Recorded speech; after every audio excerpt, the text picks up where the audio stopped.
नमस्कार दोस्तों, विज्ञप्ति पीसीएस के यूट्यूब चैनल पर आप सभी का स्वागत है। कल हम लोगों ने कौन सा पार्ट कंप्लीट कर लिया था, जो कि पीवाईक्यू के तौर पर देखा था हमने। राज्यपाल और विधानमंडल, विधानमंडल में दोनों देख लिए थे, विधानसभा और विधान परिषद। ठीक है, ये तीनों हम लोगों ने कल कंप्लीट किए थे।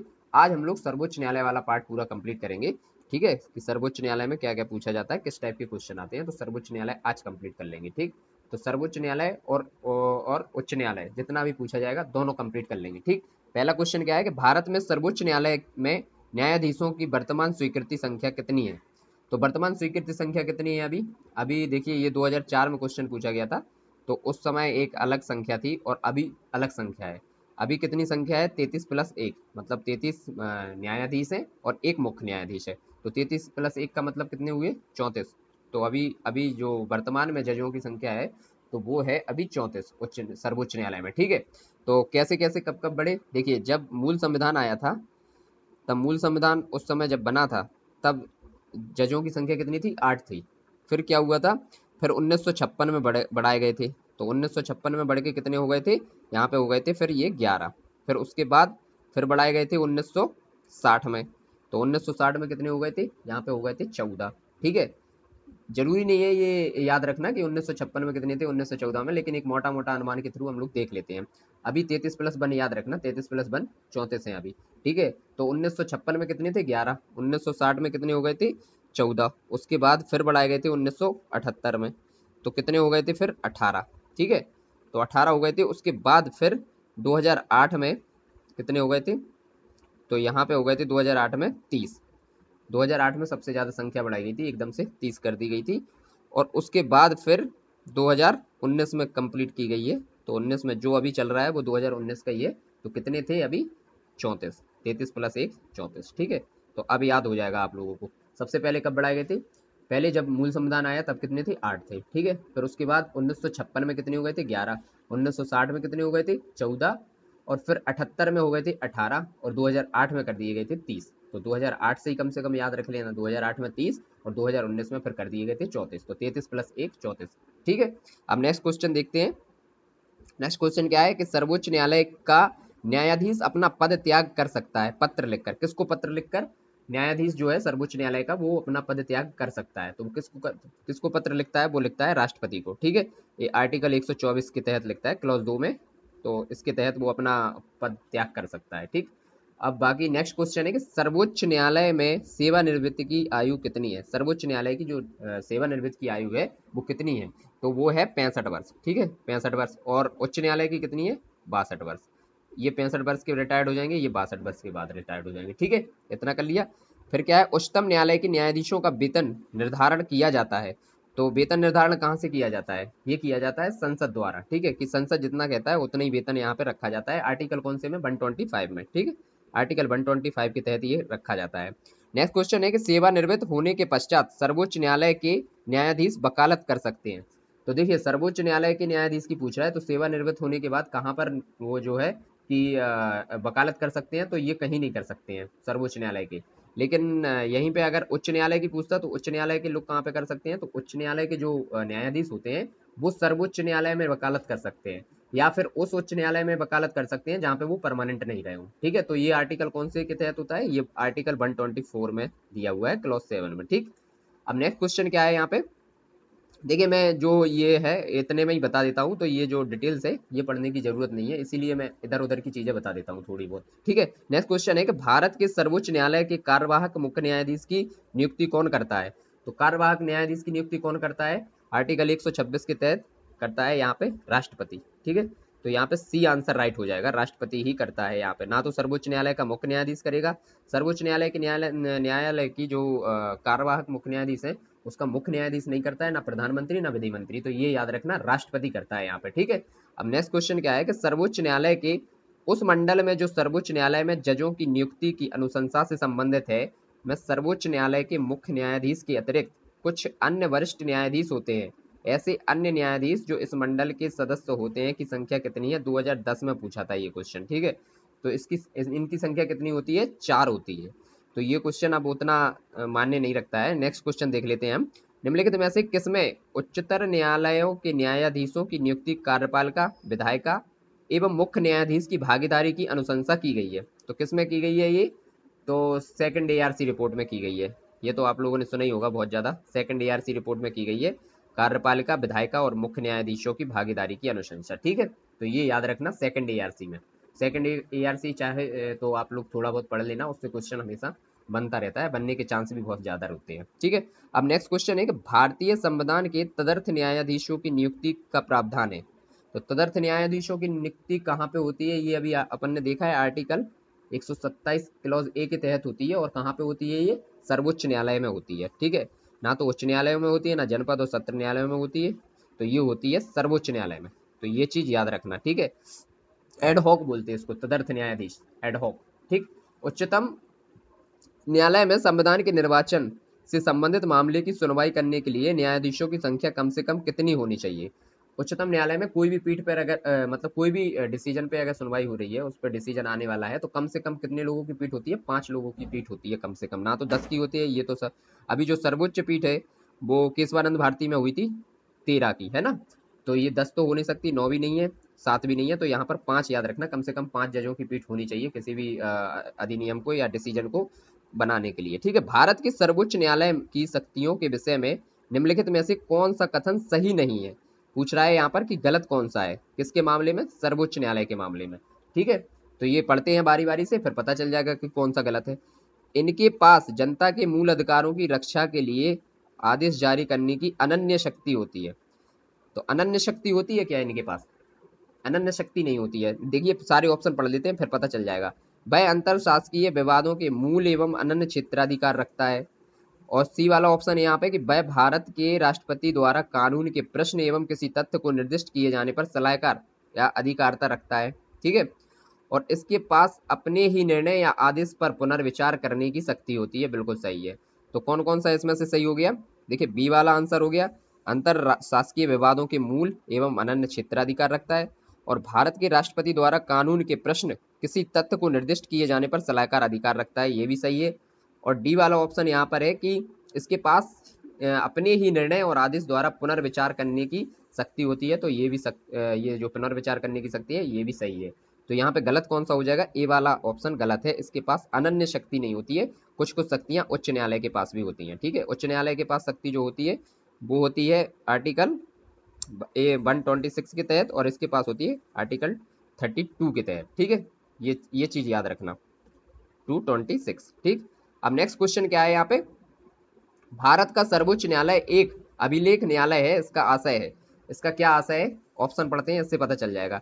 इससे अपने सभी निर्णयों का अभिलेख रखना होता है? नहीं, ऐसा कुछ नहीं है। इसके सभी निर्णयों का साक्ष्यात्मक मूल होता है, और इस पर किसी भी न्यायालय में प्रश्न चिन्ह नहीं लगाया जा सकता। ये सही है। आर्टिकल कौन से के तहत है ये? आर्टिकल 129 के तहत। तो आर्टिकल भी याद रखना, बहुत ज्यादा आर्टिकल नहीं है। उच्च न्यायालय और उच्चतम न्यायालय और उच्च न्यायालय को मिला के, तो ये सारे आर्टिकल आप याद रख सकते हैं। ठीक है, भारत के नीचे दिए गए न्यायालयों में से किसे या किन्हें अभिलेख न्यायालय कहते हैं? अभिलेख न्यायालय मतलब जो लिख गया उसको बदला ना जा सके, तो कौन सा अभिलेख न्यायालय होगा? उच्च न्यायालय और उच्चतम न्यायालय दोनों को कहते हैं यहाँ पे, आर्टिकल 129 और आर्टिकल 215 के तहत। ठीक है, उच्चतम न्यायालय मामलों की सुनवाई नई दिल्ली में करता है। जो सुप्रीम कोर्ट है वो तो नई दिल्ली में ही है, तो उच्चतम न्यायालय मामलों की सुनवाई नई दिल्ली में करता है, परंतु किसी अन्य स्थान पर भी सुनवाई कर सकता है। तो ये कर सकता है जब राष्ट्रपति अनुमोदन करेगा, तो राष्ट्रपति के अनुमोदन से ये कर लेता है किसी भी अन्य जगह। कौन सा? आर्टिकल 130 के तहत। ठीक है, आर्टिकल 130 में कर लेता है, कहीं अन्य जगह पे भी सुनवाई कर लेता है। नेक्स्ट क्वेश्चन है कि निम्नलिखित में से किस बात के बाद उच्चतम न्यायालय ने संविधान के मूल ढांचे का सिद्धांत प्रतिपादित किया था? तो ये तो देखिए फेमस है, और आप लोग आराम से कर भी सकते हैं। और ये क्वेश्चन देखिए कितनी बार पूछा गया है, 2012 में आया, फिर 2014 में भी आया, फिर 2022 में भी आया, और फिर 2013 में भी आया। तो मतलब कितनी बार ये क्वेश्चन पूछा गया, तो कितना इंपॉर्टेंट होगा। तो ये आया था केशवानंद भारती में, और 1973 में। ठीक है, 1973 में कितने जजों की बेंच यहाँ पर बैठी थी? सबसे बड़ी बेंच बैठी थी, 13 जजों की बेंच। ठीक, ये चीज हम लोगों को याद रखना है। नेक्स्ट क्वेश्चन यहाँ पे क्या है? भारतीय संविधान के निम्नलिखित अनुच्छेदों में से कौन सर्वोच्च न्यायालय द्वारा संविधान का अनुलंघनीय मौलिक ढांचा घोषित किए गए हैं? तो कौन कौन से किए गए हैं ये देख लेते हैं। देखिए 32 है, आर्टिकल 32 में भी किया गया, आर्टिकल 226 में भी किया। 32 में क्या? उच्च न्यायालय, और 226 में 32 में क्या है? सुप्रीम कोर्ट, और 226 में उच्च न्यायालय, और 227 में जो है उच्च न्यायालय के अधीनस्थ न्यायालय। तो ये तीनों में किया गया है, 245 में नहीं किया गया है ये, ठीक है। तो ये तीनों याद रखना, तो 1 2 3 ए आंसर हो जाएगा इसका, ठीक। नेक्स्ट क्वेश्चन क्या है कि भारत में संविधान की मूल संरचना मतलब बुनियादी ढांचा किस सिद्धांत का स्रोत है? तो ये क्या है, स्रोत क्या है यहाँ पर? केशवानंद भारती बनाम भारत संघ से यहाँ पर क्या किया गया था? न्यायिक व्याख्या इसको मान लिया गया था। तो यहाँ पर क्या हो जाएगा फिर? न्यायिक व्याख्या इसको कहा जाएगा, जो मूल संविधान का ढांचा है, ठीक है। अब है नेक्स्ट क्वेश्चन है कि उच्चतम न्यायालय द्वारा आज तक दूसरी सबसे बड़ी खंडपीठ किस केस में बनी थी? तो दूसरी सबसे बड़ी खंडपीठ, जैसे सबसे बड़ी पहली खंडपीठ कौन सी है? तो केशवानंद वाले मामले में जो 1973 में हुआ था। उससे छोटी बेंच है जो है वो है गोलकनाथ केस में, पंजाब वाले केस में, ठीक है। तो ये इसको याद रखना आप लोग। कितने की उसमें थी? 13 की, और इसमें है 11 बेंच, 11 की बेंच, ठीक है। अब नेक्स्ट क्वेश्चन क्या है? निम्नलिखित में से किस बाद में उच्चतम न्यायालय ने यह धारणा व्यक्त की कि मूल अधिकार व्यक्ति को जैसा उसे सबसे अच्छा लगे उस तरह की अपनी जिंदगी की रूपरेखा तैयार करने के लिए सक्षम बनाता है?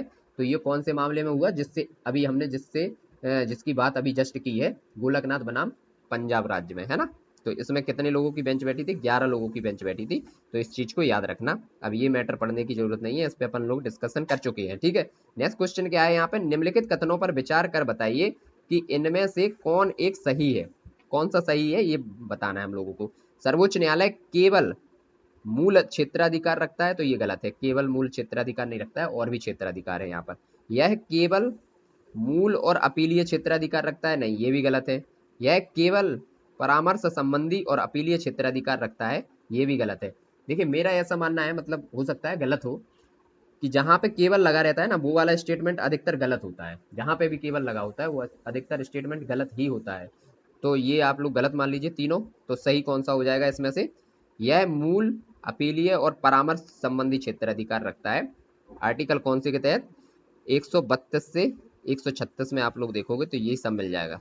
तो ये हो गया आंसर, इसका राइट आंसर। अब नेक्स्ट क्वेश्चन हम लोग देखते हैं कि भारतीय संविधान का कौन सा अनुच्छेद संवैधानिक विवाद में सर्वोच्च न्यायालय के अपीलीय क्षेत्राधिकार से संबंधित है? तो कौन सा है?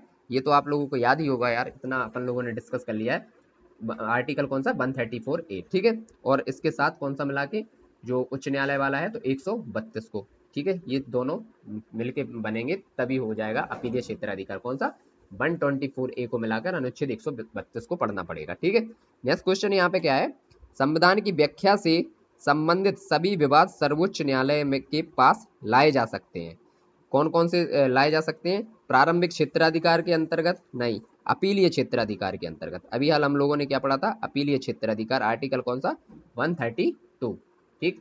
नेक्स्ट क्वेश्चन यहाँ पे क्या है कि भारत में सुरक्षात्मक याचिका उच्चतम न्यायालय में निम्न अनुच्छेद के अंतर्गत दाखिल की जा सकती है। सुरक्षात्मक जो याचिका है वो कौन से के तहत की जा सकती है यहाँ पे? तो हम लोग इसको देख लेते हैं। यहाँ पे की जाएगी 142 के तहत, ठीक है। 142 को याद रखना है। भारत में सुरक्षात्मक याचिका उच्चतम न्यायालय में अनुच्छेद 142 के तहत दाखिल की जाती है, ठीक है। नेक्स्ट क्वेश्चन यहाँ पे क्या है फिर?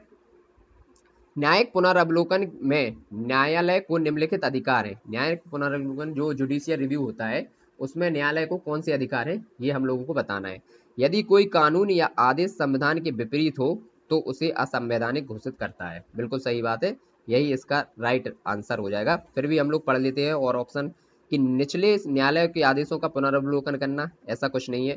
निचले न्यायालय को निर्णय के विरुद्ध अपील सुनना, ऐसा भी कुछ नहीं है। कानूनों का इस दृष्टिकोण से परीक्षण किया कि उनके बनाने में निर्धारित प्रक्रिया का अनुपालन है, ये भी नहीं है। तो कौन सा हो जाएगा? ए आंसर इसका राइट आंसर हो जाएगा कि यदि कोई कानून या आदेश संविधान के विपरीत हो तो उसे असंवैधानिक घोषित किया जा सकता है, उसी को जुडिशियल रिव्यू के अंतर्गत ले लिया जाता है, ठीक है। अब नेक्स्ट क्वेश्चन देखते हैं कि भारत में न्यायिक पुनरावलोकन की शक्ति का प्रयोग किसके द्वारा किया जाता है? न्यायिक पुनरावलोकन जो जुडिशियल रिव्यू होती है वो किसके द्वारा होती है? तो जहाँ तक हम लोग सुनते हैं कि सर्वोच्च न्यायालय और उच्च न्यायालय के द्वारा ही होता है। वो ही होते हैं जो संविधान के ठेकेदार होते हैं, और ये किसी को पता नहीं है, ठीक है। नेक्स्ट देखते हैं, न्यायिक पुनरावलोकन प्रचलित है कहाँ पर प्रचलित है? केवल भारत में, केवल यूके में, केवल यूएसए में, और भारत और यूएसए दोनों में। तो न्यायिक पुनरावलोकन जो है वो भारत और यूएसए दोनों में ही है। ये वहीं पे सबसे पहले देखा गया था न्यायिक पुनर्वलोकन, तो वहीं से भारत का लेना देना है, ठीक है। नेक्स्ट क्वेश्चन क्या पे है यहाँ पे? कथन और कारण देखना है हम लोगों को कि भारत में न्यायिक पुनर्वलोकन का क्षेत्र सीमित है। तो ये क्वेश्चन कैसा है, सीमित है यहाँ पे सीमित नहीं है, कोई भी यहाँ पे सीमा नहीं दी गई है न्यायिक पुनर्वलोकन की।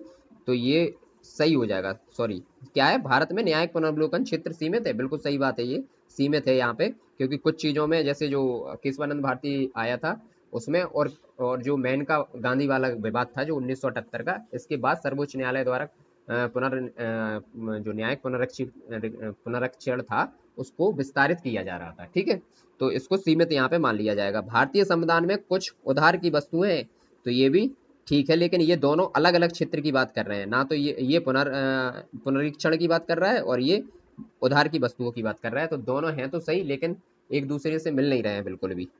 भारतीय संविधान का अभिभाव कल्प निहित है, तो कहाँ पर है अभिभाव कल्प निहित? सर्वोच्च न्यायालय में, क्योंकि यहाँ पे ना तो लोकसभा मतलब रखेगी, ना मंत्रिमंडल मतलब रखेगा, और ना राष्ट्रपति, तो सर्वोच्च न्यायालय इसको देखता है। ठीक है, तो नेक्स्ट क्वेश्चन क्या हो जाएगा, फिर से कथन कारण हम लोगों को देखना है। केंद्रीय कानूनों की संवैधानिकता वैधता के संबंध में भारत के सर्वोच्च न्यायालय की अनन्य अधिकारिता है, और फिर यहाँ पर कारण क्या दिया गया है कि सर्वोच्च न्यायालय भारतीय संविधान का संरक्षक है, तो ये कारण तो एकदम सही है, लेकिन जो कथन है वो गलत है। यहाँ पे देखिए क्या है, केंद्रीय कानूनों की संवैधानिक वैधता के संबंध में भारत के सर्वोच्च न्यायालय की अनन्य अधिकारिता है, तो अनन्य अधिकारिता यहाँ पे नहीं है, तो ये गलत हो जाएगा और ये आंसर हो जाएगा। तो यहाँ पे सही आंसर क्या हो जाएगा, डी ऑप्शन आपका सही आंसर हो जाएगा। ठीक है, निम्नलिखित में से कौन से मामले उच्च न्यायालय तथा उच्चतम न्यायालय की अधिकारिता में आते हैं? कौन से न्यायालय आते हैं यहाँ पर? तो मूल अधिकारों का जो प्रवर्तन होता है वो दोनों में आती है। रिट वाला जो आपने सुना होगा, रिट दोनों में आती है, आर्टिकल 32 में भी और आर्टिकल 226 में। ठीक है, ये दोनों देख लेंगे हम लोग। फिर नेक्स्ट है, भारतीय संविधान के किस अनुच्छेद के तहत सर्वोच्च न्यायालय भारतीय नागरिकों के मौलिक अधिकारों की सुरक्षा रखता है? कौन से के तहत रखता है? तो अभी बात हुई है जस्ट इससे पहले कि जो उच्चतम न्यायालय होगा वो रखेगा आर्टिकल 32 के तहत, और जो उच्च न्यायालय होगा वो रखेगा 226 के तहत। तो यहाँ पे आंसर क्या हो जाएगा सही आपका, डी ऑप्शन, जिसमें आंसर हो जाएगा आर्टिकल 32। ठीक है, नेक्स्ट क्वेश्चन है कि उच्चतम न्यायालय को मौलिक अधिकारों के हनन रोकने के लिए रिट जारी करने की शक्ति के संबंध में कथन दिए गए हैं, इनको बताना है सही कौन सा कथन है इसमें से। ठीक है, पढ़ते हैं बारी बारी से और देखते हैं कि कौन सा इसमें से सही है। उच्चतम न्यायालय को यह शक्ति प्रदत्त है कि वह बंदी प्रत्यक्षीकरण, परमादेश, प्रतिषेध, अधिकार परीक्षा और उत्प्रेक्षण रिट, जो भी मूल अधिकारों को लागू करने के लिए समुचित हो, उस रिट का प्रयोग कर सकती है। बिल्कुल सही बात है। कौन सा आर्टिकल? आर्टिकल 32। ठीक है, अब नेक्स्ट है कि संसद को अधिकार है कि वह कानून बनाकर किसी अन्य न्यायालय को अपनी आधिकारिक स्थानीय सीमाओं के भीतर उच्चतम न्यायालय की दी गई इन शक्तियों का प्रयोग कर सकता है। तो ये भी सही है, तो ये दोनों ही सही हो जाएंगे, यहाँ पे आंसर हो जाएगा आपका डी। ठीक है, नेक्स्ट क्वेश्चन क्या है, संविधान के अंतर्गत उच्चतम न्यायालय से विधि के प्रश्न पर राय लेने को किसको किसको अधिकार है? मतलब जो उच्चतम न्यायालय है विधि के प्रश्न पर राय किससे ले सकता है? तो राष्ट्रपति से ले सकता है। कौन सा? आर्टिकल 143। ठीक है, 143। तो ये आप लोगों को याद ही होगा, ये तो फेमस है और बहुत क्वेश्चन कई बार ये पूछा गया है। देखो यहाँ पे 2012 में भी पूछा गया है, 2010 में भी पूछा गया है, तो ये क्वेश्चन तो आप लोग याद ही रखता है कि परामर्श किससे लेता है उच्चतम न्यायालय? राष्ट्रपति से जब परामर्श लेगा तो 143 के तहत लेता है। ठीक, नेक्स्ट क्वेश्चन है, उच्चतम और उच्च न्यायालयों के न्यायाधीशों की नियुक्ति तथा स्थानांतरण के लिए परामर्श प्रक्रिया के संबंध में राष्ट्रपति ने उच्चतम न्यायालय को एक अभिदेशन किया है। कौन से के तहत किया गया है ये अधिवेशन? तो ये खंड 1 के अनुच्छेद 143 के, वही परामर्श वाली बात की जा रही है यहाँ पे। परामर्श कौन से लेता है? तो वो आर्टिकल 143 के तहत लिया जाता है। ठीक है, भारत के सर्वोच्च न्यायालय का परामर्शदात्री अधिकार से प्रयुक्त होता है, वह क्या है? तो सार्वजनिक महत्व के कानूनी तथा तथ्यात्मक मामलों में राष्ट्रपति को परामर्श दे सकता है 143 के तहत। देखिए वही क्वेश्चन बार बार रिपीट हो रहा है, 2016 में भी आया ये। ठीक, अब नेक्स्ट क्वेश्चन क्या है कि मैं भारत के संविधान के प्रति सच्चा विश्वास और सच्ची निष्ठा रखूंगा, भारत की संप्रभुता और अखंडता को बनाए रखूंगा, अपने पद के कर्तव्यों का निर्वहन करूंगा, संविधान और कानून की रक्षा करूंगा, यह शपथ ली जाती है। तो ये शपथ किसके द्वारा ली जाती है? भारत के मुख्य न्यायाधीश के द्वारा। ठीक है, और ये शपथ किसके द्वारा ली जाती है? अनुसूची 3 में ये ली जाती है। जो हम लोगों ने अनुसूची पढ़ी थी, अनुसूची 2 में तो वेतन की बात हो रही थी, लेकिन अनुसूची 3 में जो थी वो शपथ की बात हो रही थी, और ये शपथ अनुसूची 3 के तहत कौन लेता है? भारत का मुख्य न्यायाधीश। ठीक है, नेक्स्ट क्वेश्चन है कि हाल ही में उच्चतम न्यायालय ने प्रवासी पंचायत निर्धारण अधिनियम 1983 को संविधान के किस अनुच्छेद के अंतर्गत केंद्र के पावन कर्तव्य के उल्लंघन पर असंवैधानिक घोषित किया गया? तो कौन से के तहत किया गया है जी? आर्टिकल 355, ये याद रखना। 356 तो सब याद रखते हैं, 355 ये है 355 में कि जो उच्चतम न्यायालय है वो प्रवासी पंचायत निर्धारण अधिनियम 1983 को संविधान के अंतर्गत केंद्र के पावन कर्तव्य के उल्लंघन पर असंवैधानिक घोषित कर सकता है, आर्टिकल 355 के तहत। ठीक, नेक्स्ट क्वेश्चन यहाँ पे क्या है? नेक्स्ट क्वेश्चन है यहाँ पे, देखिए ये पढ़ने की जरूरत नहीं है, ये क्वेश्चन अब बदल ही चुका है। 2004 का क्वेश्चन पूछा गया है, 2003 का सॉरी पूछा गया है, और अब ये पूरा फैक्ट बदल चुका है। निम्नलिखित में से कौन चौथी महिला जज है जिन्हें अप्रैल 2010 में, ये भी नहीं पढ़ने की जरूरत है, ये उसी समय का करंट का क्वेश्चन था, उसी समय पूछा गया था। आज जो करंट है वो आज की करंट आप लोग याद रखना, तो फिर वो पूछ लिया जाएगा। अब देखिए ये भी करंट है, हाल ही में सुप्रीम कोर्ट के निम्नलिखित निर्धारण, तो ये उसी समय का क्वेश्चन है और उसी समय पूछा गया, तो ये भी पढ़ने की यहाँ पे जरूरत नहीं है। नेक्स्ट क्वेश्चन है कि भारतीय न्यायिक व्यवस्था में जब जनहित याचिका, मतलब जो PIL है, को शामिल किया गया तो उस समय भारत के मुख्य न्यायाधीश कौन थे? तो उस समय भारत के मुख्य न्यायाधीश कौन थे? इसमें से देखिए जो ऑप्शन दिए हुए हैं इनमें से एक भी नहीं थे, ना तो हियातुल्लाह साहब थे, ना अहमदी, ना भगवती और AS आनंद, ये कोई नहीं थे। लेकिन जो PN भगवती थे उन्होंने इसको ग्रहण किया था, उस समय जो है उन इन्हीं ने बताया था कि हाँ ये ठीक चीज़ है, और उस समय इन्हीं के पास पावर थी, तो उस समय भगवती को हम लोग ले सकते हैं। लेकिन इस समय जो हमारे मुख्य न्यायाधीश थे वो कौन थे? तो वो थे उस समय चंद्रचूड़ साहब, ठीक है, BY चंद्रचूड़। अब नेक्स्ट क्वेश्चन है, कथन और कारण बताना है कि जनहित याचिका जो PIL है नागरिकों को न्यायालय तक जाने की स्वीकृति देती है, बिल्कुल सही बात है। जन सहयोगी व्यक्ति उस व्यक्ति के लिए न्याय मांग सकें जो किसी कारण से न्यायालय तक नहीं पहुंच पाने में समर्थ है। तो यहाँ पर दोनों क्वेश्चन सही है और एक दूसरे की ही बात कर रहे हैं। ठीक, नेक्स्ट है कि लोक हितवाद मुकदमे की संकल्पना का उद्गम देश है, कौन सा है? यहाँ पे यूएसए से ही लिया गया था ये। तो लोक हितवाद मुकदमे की वहीं पर सबसे पहले बात की गई थी। भारत में न्यायिक सक्रियता से संबंधित है, तो पीआईएल न्यायिक सक्रियता से संबंधित है। नेक्स्ट क्वेश्चन है, सितंबर 2003 में न्यायालय के एक निर्णय में भारतीय समाज में महिलाओं की स्थिति प्रतिष्ठित हुई थी, वह न्यायालय कौन सा था? तो वो भारत का सर्वोच्च न्यायालय था, जिसने इनको वरीयता के क्रम में दिया गया था। कौन सा? यूनिवर्सिटी में जो प्रिंसिपल है उन पे भी बात की जाए कि महिलाओं को प्रिंसिपल बनाया जाए। सबसे पहले विजय लक्ष्मी पंडित बनाम पंजाब वाले केस में ये आया था।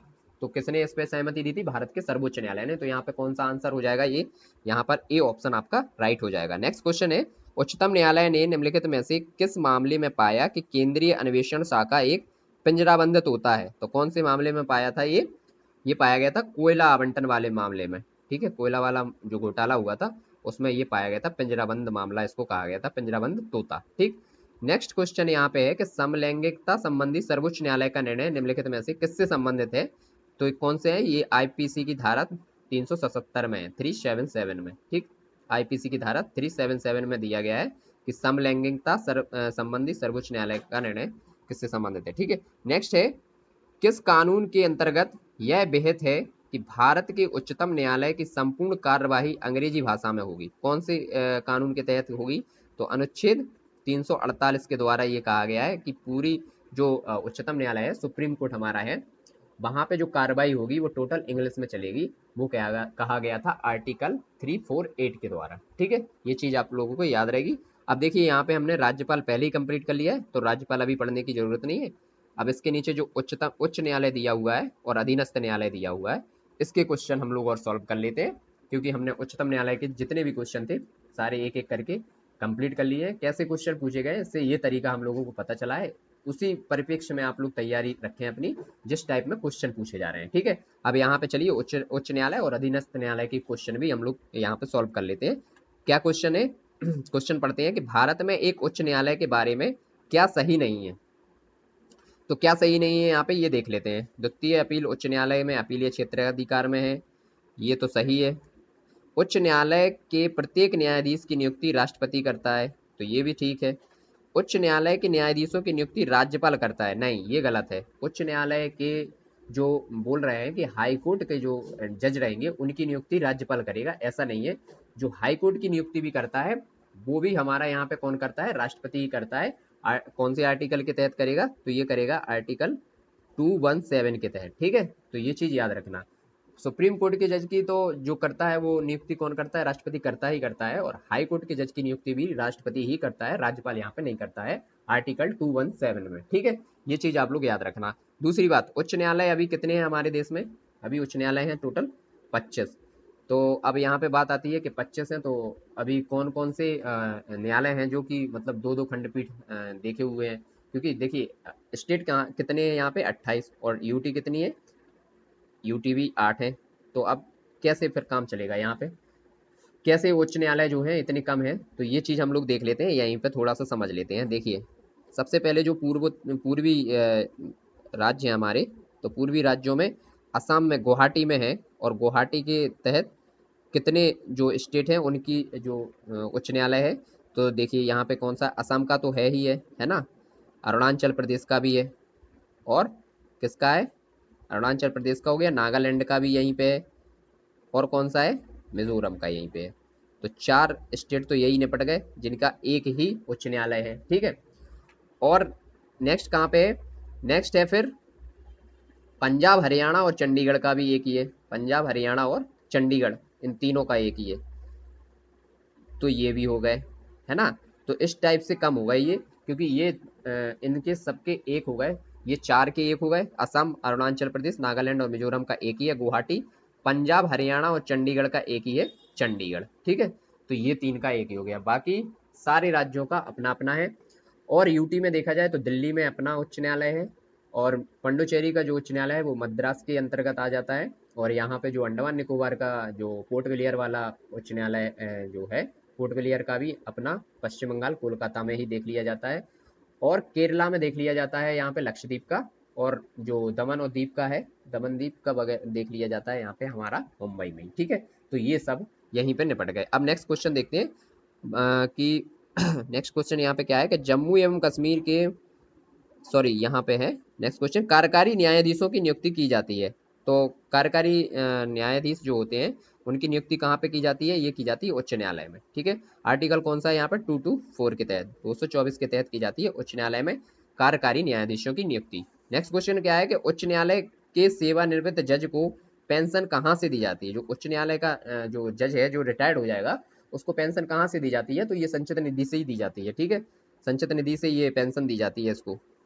और नेक्स्ट है, भारत में उच्च न्यायालयों की संख्या है तो कितनी है, ये देखिए 2008 का क्वेश्चन है। तो 2008 में कितनी थी उस समय तो कम ही थी, लेकिन अभी कितनी है, अभी टोटल 25 है, ठीक है। कौन कौन सी है ये हम लोगों ने देख लिया, 25 कौन कौन से हैं, सारे स्टेट को ठीक ठीक है। और जो गुवाहाटी है वो 4 स्टेट को संभालता है, कौन कौन से, असम अरुणाचल प्रदेश और आपका नागालैंड और मिजोरम, ये। और पंजाब चंडीगढ़ और हरियाणा का एक ही है, तो ये हो गया। जम्मू कश्मीर और लद्दाख का भी एक ही है, जम्मू में ही, श्रीनगर वाला, ठीक है। और मुंबई किसको, दमन और दीप को भी देखता है, वो महाराष्ट्र तो है ही। और यहाँ पे केरला किसको देखता है, केरला को तो देखता ही है, बाकी लक्षद्वीप को भी देख लेता है। और जो मद्रास है, मद्रास हाईकोर्ट तमिलनाडु में, वो मद्रास हाईकोर्ट पुडुचेरी को भी देख लेता है। और पोर्ट ब्लेयर को कौन देख लेता है, मतलब अंडमान निकोबार वाले एरिया को, तो वो देख लेता है कोलकाता हाईकोर्ट हमारा। बस यही जो हाई कोर्ट थे सारे कंप्लीट हो गए। तो 25 टोटल हाई कोर्ट है अभी, सारे जो 28 और 8 है उसके सारे के मिला के 25 है, ठीक है।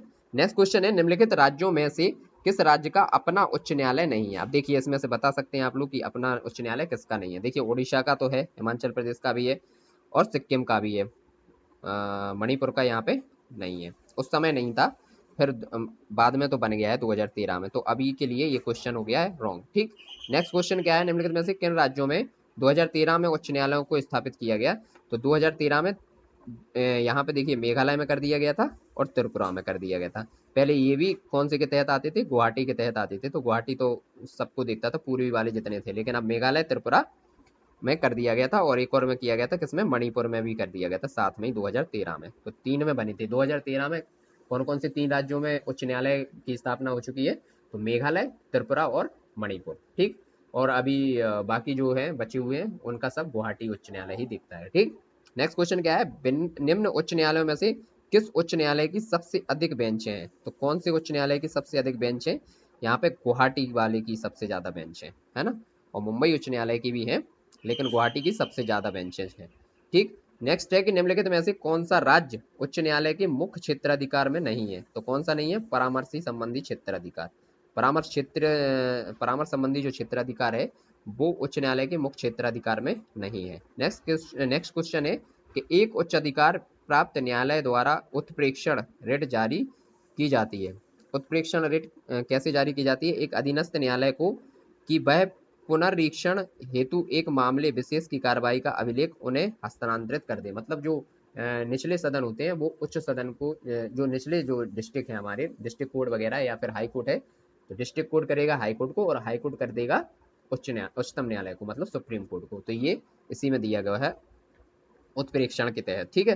नेक्स्ट क्वेश्चन है कि निम्नलिखित में से कौन सी एक याचिका अधीनस्थ न्यायालयों की कार्य पद्धति का परीक्षण करती है? तो कौन सी करती है? उत्प्रेक्षण करती है ना। जो मतलब क्या होगा, डिस्ट्रिक्ट कोर्ट होगा तो वो कर देगा हाई कोर्ट को, और हाई कोर्ट होगा तो वो कर देगा सुप्रीम कोर्ट को। तो ये कौन से में होता है? उत्प्रेक्षण में ही होता है। बाकी अधिकार परीक्षा, परमादेश और बंदी प्रत्यक्षीकरण, ये तीनों तो आपको याद ही आ रहे होंगे। अधिकार परीक्षा क्या होता है कि मतलब अपने अधिकार से ज्यादा पावर का जो यूज करने लगता है उसको अधिकार परीक्षा कहते हैं। परमादेश मतलब जो अपने कर्तव्यों का पालन नहीं कर रहा होता है उसको जो उसका मतलब सीनियर होता है वो परम आदेश दे सकता है। और बंदी प्रत्यक्षीकरण मतलब किसी इंसान को लग रहा हो कि हमें बंदी बना लिया गया है तो उसके साथ वो रिट जो है जारी दायर कर सकता है। ठीक है। नेक्स्ट क्वेश्चन है निम्नलिखित में से कौन एक रिट न्यायालय में कार्रवाई लंबित होने की दशा में लागू की जाती है? तो ये की जाती है प्रोविजन, मतलब प्रतिषेध। ये तीनों के मतलब तो आपको पता ही है, तो प्रतिषेध यहाँ पे की जाती है। नेक्स्ट क्वेश्चन है उच्च न्यायालय की परमादेश जारी करने की शक्ति के अंतर्गत आते हैं, क्या आते हैं? संवैधानिक अधिकार, सांविधिक अधिकार और मौलिक अधिकार, मतलब सब आते हैं इसमें। ठीक है, तीनों आते हैं। उच्चतम न्यायालय के लिए आर्टिकल 32 और उच्च न्यायालय के लिए आर्टिकल 226 226। ठीक है। अब कथन और कारण यहाँ पे बताना है। भारतीय नागरिकों के अधिकारों को संरक्षित करने में उच्च न्यायालय सर्वोच्च न्यायालय की अपेक्षा बढ़िया स्थिति में है, तो ये गलत है। और नेक्स्ट है कि सर्वोच्च न्यायालय केवल मौलिक अधिकारों के संरक्षण के लिए परम आदेश जारी कर सकता है। मौलिक अधिकारों की बात कौन ही की जाती है? आर्टिकल 32 में, है ना। तो ये हो जाएगा, दोनों राइट आंसर हो जाएंगे, सॉरी। इसमें भारतीय नागरिकों के अधिकारों को संरक्षित करने उच्च न्यायालय और सर्वोच्च न्यायालय की अपेक्षा बढ़िया स्थिति में है। उच्च न्यायालय अभी बढ़िया स्थिति में है। ठीक है, तो ये हो गए दोनों आंसर इसमें सही हो गए। ठीक है, तो यहाँ पे हम लोगों ने देख लिया आर्टिकल 32 और आर्टिकल 233 के 32 के तहत है हाँ, आपका सुप्रीम कोर्ट, और आर्टिकल 226 के तहत है आपका हाई कोर्ट। ठीक है, तो ये पूरा कंप्लीट हम लोगों ने कर लिया। तो इसमें हमारे कौन कौन से क्वेश्चन हो गए आज? उच्चतम न्यायालय के हो गए, उच्च न्यायालय के हो गए और अधीनस्थ न्यायालय के हो गए। इससे हमें ये तो पता चली गया कैसे क्वेश्चन पूछे जाते हैं। तो इस क्लास को कंप्लीट कीजिए और आगे हम लोग देखेंगे कल। तो आज की क्लास यहीं समाप्त करते हैं। धन्यवाद दोस्तों।